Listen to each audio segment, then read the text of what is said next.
everybody, I'm Patrick, this is Brian, and this is Lloyd. Together we are Just Got Played. We come to you from the Cloak and Blaster in Orlando, Florida. We just got done playing Dawn of the ArchMage by SolarFlare Games. Join us for Dawn of the ArchMage.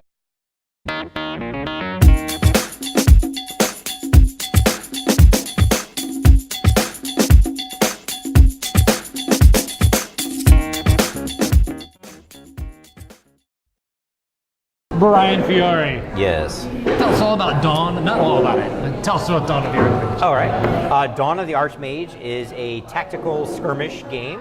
It's 2 to 4 players. It takes about 45 minutes to about an hour to play, in which each of the players is assuming the role of one of the 4 different sects of the Archmages. There's like the Technomancers, like the Undead, the Demon guys, and I forget what the Elementalists, I think, is the other one. That's what, yeah. They all have like... but basically, they're all vying for who's going to be the best, biggest, baddest Archmage around, so that they can siphon all the power from the other Archmages, and then lead a rebellion against like the people who've been slaughtering the mage races for the rest of time or whatever. But essentially, the end of game victory condition is the first player to get 8 victory points by killing their fellow Archmages minions that they're summoning. During your, each player starts off with 4 cards, and you start off with 2 summoning portals that are out on the board. One is in your area and the other one is in the center of the board somewhere. In terms of resources, you also start off with 2 summoning gems, which start off powered, and those act as kind of like your mana or your ability to summon the creatures that you're going to be casting. The creatures come in like 3 different levels, or actually 4 different levels. There's level 1, 2, 3, and 0. Whatever level they are is equal to the number of victory points that they're worth when they're defeated, but then also they cost the same number of resources in order to summon. There's also a level 0 guy. It doesn't cost any of your gems to summon. He's also not worth any points when you beat him. You also have, besides your 2 gems, you have your 2 summoning stones. Now you can power these by sacrificing your creatures during your turn. You can power those stones up so you can build up your resources. Stones? Yeah, your stones. There were summoning stones. Scones? Well, that's how you like bait to get. That would be sweet. So, nice. Yeah. But so you got your gems, you got your stones, which you can power. The game basically takes place over 4 different phases.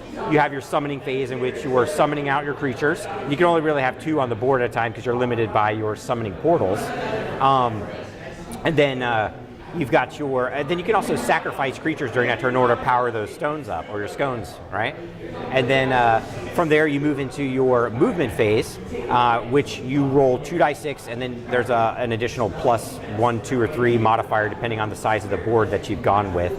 And also, when you're setting up the board initially, the players all determine how many terrain modifier cards they want to put on the board, which can really affect how things can move around on the board, obviously, or give special bonuses or deal damage, or all kinds of weird things can happen there.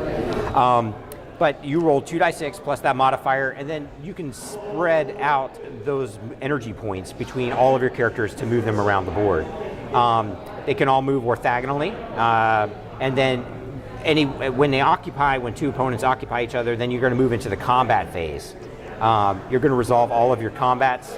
Basically, depending on what level character you are, you're going to roll that many combat dice, and your opponent's going to do the same. And then you're going to compare your highest dice to each other. So if I roll 6 and Patrick rolls a 5, there's going to be a difference of 1. I'm going to deal. Yeah. I rolled a 6. Oh, you rolled a 6. I'm going to take 1 damage, and I'm going to remove that from the health of my character. The characters have both a health value and a fatigue value, and they roll their full combat dice as long as their health is above their fatigue value. Once it's equal to or less than that, they end up basically losing a combat dice. So they get weaker and weaker as the game as they take damage. But once damage is dealt, then there's a lot of times you can either choose to continue to fight, or there might be a forced retreat roll that you have to do. You roll like a die 6, there could be some random movement of a direction where your guy runs away, or he might be forced to stay and fight if he can't actually get away, or if you roll 6, then your opponent gets to choose, the winner of the last combat gets to choose whether that they want to continue to fight to finish you off or whatever. But remember, every time you take damage, you move closer to that fatigue value, and you get weaker and weaker, and then finally you just get crushed, and then your opponent steals those victory points from you. That's the combat phase, and then you got your wrap-up phase where you can like still summon a couple more guys to there, but you can't do any more sacrificing until the beginning of your next turn. And then essentially the next player goes, and then at the end of your turn, you get to reset one of your gems, and you also get to draw 2 cards and then discard back down to your hand size of 4. But with that, Patrick, what would you say is your favorite thing about Dawn of the ArchMage? Now, unfortunately, we didn't get to judge this on all of the art because we don't have all of the art for it. This is a prototype version. And this game's gonna have tons and tons of minis come with it.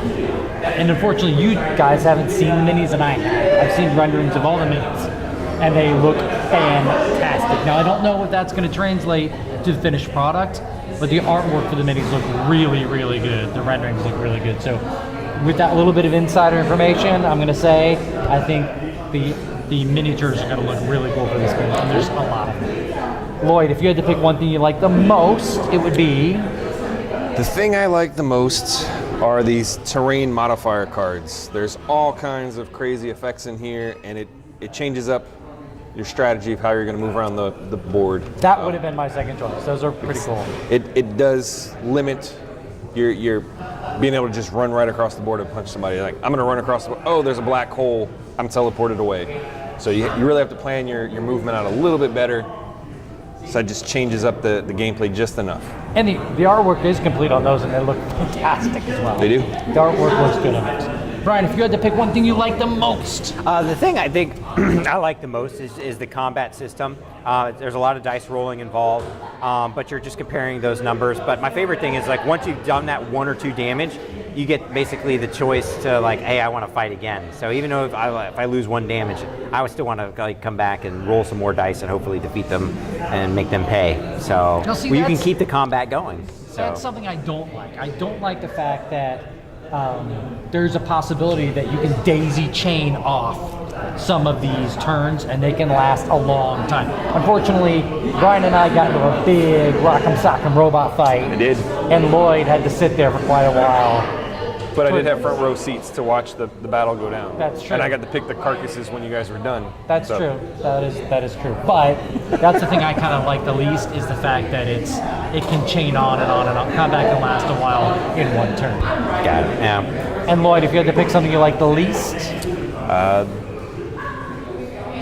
I didn't think there was any other strategy for winning other than to just run across the board, avoid these traps, and punch you in the face as hard as I could. And then do like what Brian said, continue chaining those attacks together. Just pummel your opponents, which is fine. That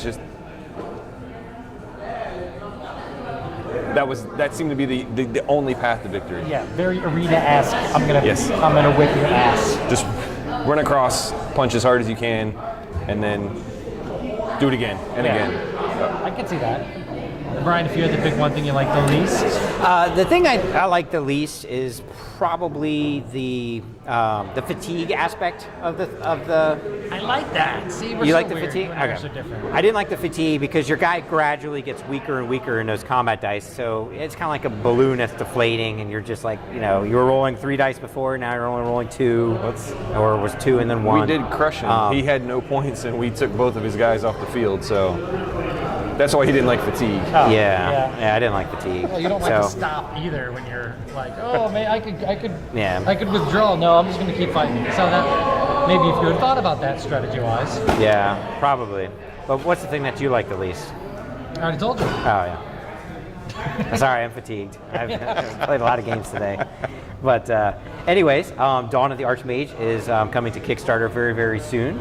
So make sure you teleport over there, jump through a black hole to get there, over to Kickstarter, and back for your copy of Dawn of the ArchMage.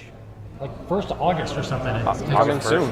Very soon. Very soon. So you guys, if you're interested in this, in a tactical skirmish kind of game with lots of little minis, check it out.